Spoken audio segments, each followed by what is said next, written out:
News World Headquarters in New York. This is World News Tonight with David Muir. Good evening, and it's great to have you with us as we near the end of another week here tonight. 11 days until Election Day, and there are fast-moving developments in the race for the White House. The new national polls tonight showing this race is a dead heat. A new poll just out from the New York Times and Siena College, their last one before the election, showing Kamala Harris and Donald Trump 48-48 among likely voters. The CNN poll out late today showing Harris-Trump 47-47. This could very well all come down to ground game and which side gets out the vote. Former President Trump in his closing argument tonight on immigration saying the U.S. is like a garbage can for the world. Vice President Kamala Harris calling those words another example of how the former president belittles our country. The vice president said in a town hall this week the number of undocumented immigrants now is actually lower than when Trump left office. And she says she'll fix the problem with the bipartisan bill that Trump helped kill so he could run on the issue. We have both campaigns covered tonight, beginning with Rachel Scott on the Trump campaign. Tonight, Vice President Kamala Harris calling out Donald Trump after he declared the influx of undocumented immigrants has made America, quote, a garbage can. We're a dumping ground. We're like a garbage can for the world. That's what's happened. That's what's happened to her. We're like a garbage can. Tonight, Harris was blunt. I also do want to address the comment that Donald Trump made about America being the trash can of the world, whatever. He said something along those lines. It's just another example of how he really belittles our country. This is someone who is a former president of the United States who has a bully pulpit. And this is how he uses it to tell the rest of the world that somehow the United States of America is trash. In the final days, Trump leaning into his signature issue of the border. Under the Trump administration, we will end this migrant invasion and we will deport every last criminal alien targeting our daughters and our children, our families, other people's families. They're going to be gone. They're going to be gone fast. But border apprehensions are actually down since the Biden administration took new executive action.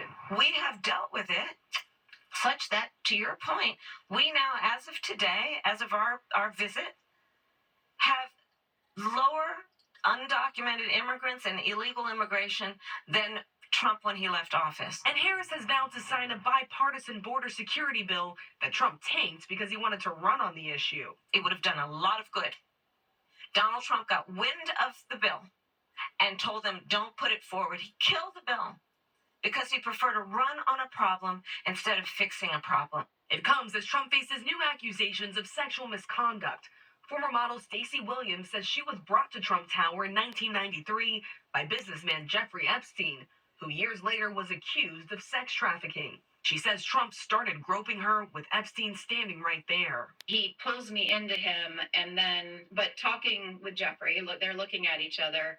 And then it goes from being like sort of just me in his grasp to then his hands moving, and his hands would touch the sides of my breasts, not the front, but the sides of my breasts, my waist, and then slid down to my butt and just kept kind of running up and down my body while the two of them were carrying on a conversation. Williams says she was shocked and froze. Shortly after the encounter, she says she received this Mar-a-Lago postcard from Trump reading, "You're home away from home. Love, Donald."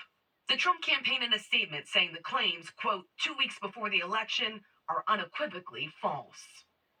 Donald Trump sat down for a long interview today with popular podcast host Joe Rogan. He has millions of followers online. The former president clearly trying to make a play for young male voters. Donald Trump then leaves behind those battleground states for a rally here in New York City at Madison Square Garden, where he's expected to start making his closing arguments, David, with just over a week to go. Rachel Scott here at the desk tonight. Rachel, always good to have you in person. Meantime, Vice President Harris in Texas tonight holding a major rally on reproductive rights, joined by Beyonce and Willie Nelson. Women and reproductive rights are part of her closing arguments, and the gender gap for both candidates with 11 days to go now. Mary Bruce on that part of the story from Houston. Tonight, thousands of people lining up in Houston, where Vice President Kamala Harris will be joined by superstar Beyonce to focus on women's reproductive rights, a core issue of her campaign. This is not just a political debate. This is not just some theoretical concept. Real harm has occurred in our country. A real suffering has occurred. People have died. This is among the most critical issues that the American people will address when they vote for who will be the next president of the United States. Texas is not a battleground, but Harris argues it is ground zero for the fight for reproductive rights. That the state's near total abortion ban reflects the damage done after Donald Trump appointed 3 of the Supreme Court justices who overturned Roe v. Wade, something Trump brags about. Harris and her campaign highlighting the story of a Texas woman named Andrea in a searing new campaign ad. Her blanket. Andrea suffered a life-threatening infection when Texas law prevented her from getting proper treatment after she miscarried. Now she and her husband may no longer be able to have children. Do you believe in punishment for abortion? There has to be some form of punishment. For the woman. Yeah, there has to be some form. Women will be happy, healthy, confident, and free. You will no longer be abandoned, lonely, or scared. You will no longer have anxiety. You will be protected, and I will be your protector. Harris counting on this issue to win support among women. Polls show a significant gender divide in this race. A New York Times Siena poll shows Harris leads Trump by 12 points among women. Trump leads Harris by 14 points among men. Trump has been making an all-out push for male voters with his campaign focus and his surrogates. Tucker Carlson raising eyebrows recently with how he described Trump if reelected, like an angry dad coming home to punish his children. Dad is pissed. He's not vengeful. He loves his children. Disobedient as they may be, he loves them. Because they're his children, they live in his house. But he's very disappointed in their behavior. And he's going to have to let them know. And when Dad gets home, you know what he says? You've been a bad girl. You've been a bad little girl, and you're getting a vigorous spanking right now. A stark contrast from Harris's message to women that in this election, their very freedom is at stake. Ours is a fight for the future, and it is a fight for freedom. For freedom, like the fundamental freedom of a woman to make decisions about her own body and not have her government tell her what to do. Well aware that abortion is the key issue for so many voters, Kamala Harris tonight is promising that if elected, she will fight for legislation to restore reproductive rights. And she'll be making the case here tonight in front of what is expected to be a packed crowd in a stadium that fits more than 20,000. David. Mary Bruce, on that part of the story tonight, Mary, thank you. We do have a lot of other news to get to. Tonight, the deadly E. coli outbreak linked to McDonald's is expanding. The CDC now reporting cases in 3 more states, a total of 13 states now. At least 75 people sick and 22 hospitalized. 1 person has died. And tonight we have learned 900 restaurants have been affected. This evening, why health officials are concerned about the danger from this particular strain of E. coli. ABC's Mola Lengi in Colorado on this again tonight. Tonight, the CDC says they've confirmed 75 cases of E. coli linked to McDonald's. The outbreak spreading to 13 states. While the cause of the outbreak has not been definitely determined, federal regulators are looking at raw, slivered onions served on their quarter pounders as the likely source. Health officials are particularly concerned about this strain of E. coli because it can cause a life-threatening condition called hemolytic uremic syndrome, which can cause kidney failure. It's mostly common in young children. The cramps were unbearable.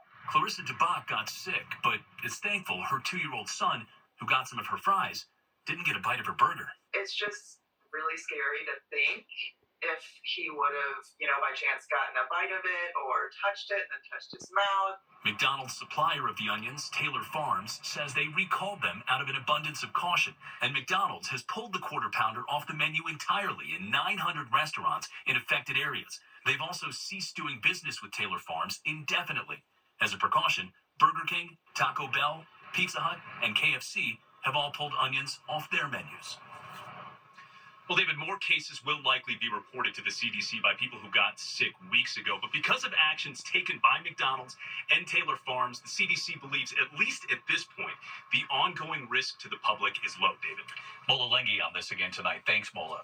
Now to the Menendez brothers tonight in LA tonight. Matt, thank you. Now to the breaking news involving China. Tonight, sources telling ABC News that Chinese hackers have tried to get into the phones of both campaigns, targeting phones formerly used by Donald Trump and J.D. Vance.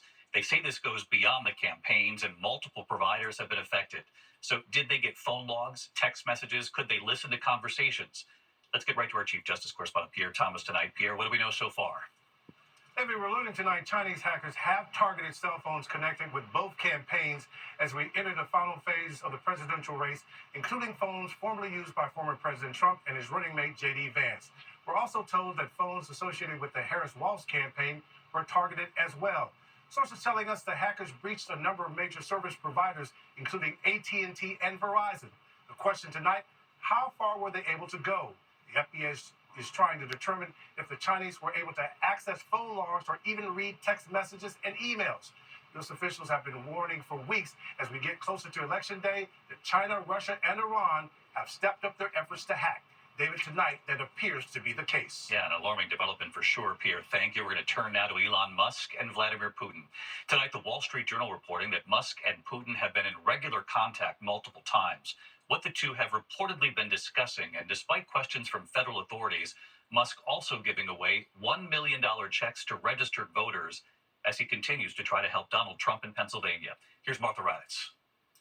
Tonight, the director of NASA, Bill Nelson, calling for an investigation into the startling Wall Street Journal report alleging regular communications between billionaire Elon Musk and Russian President Vladimir Putin.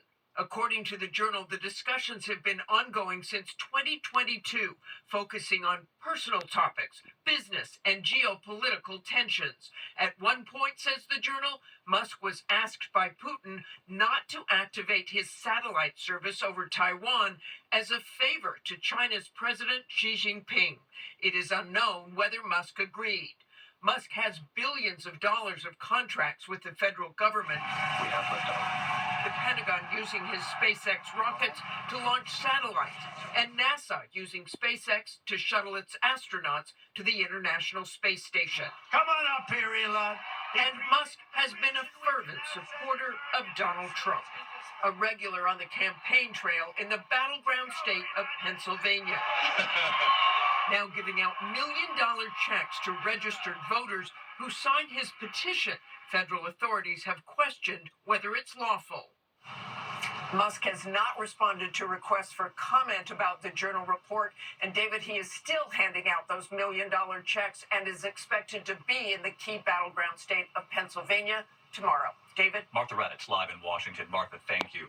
Next tonight here, President Biden at a reservation in Arizona making a formal and emotional apology today to Native Americans for the system of government-run boarding schools that forced generations of Native children from their families and tribes. One of the most horrific chapters in American history. We should be ashamed. A chapter that most Americans don't know about. For more than 150 years, until 1969, more than 18,000 children were taken away to assimilate them into white culture. Many were abused. An estimated 1,000 are believed to have died. The president calling it, quote, one of the most horrific chapters in American history. When we come back this Friday night, the dramatic images coming in now. Videos showing a head-on collision outside New York City, at least 24 injured. And tonight we remember a founding member of the Grateful Dead.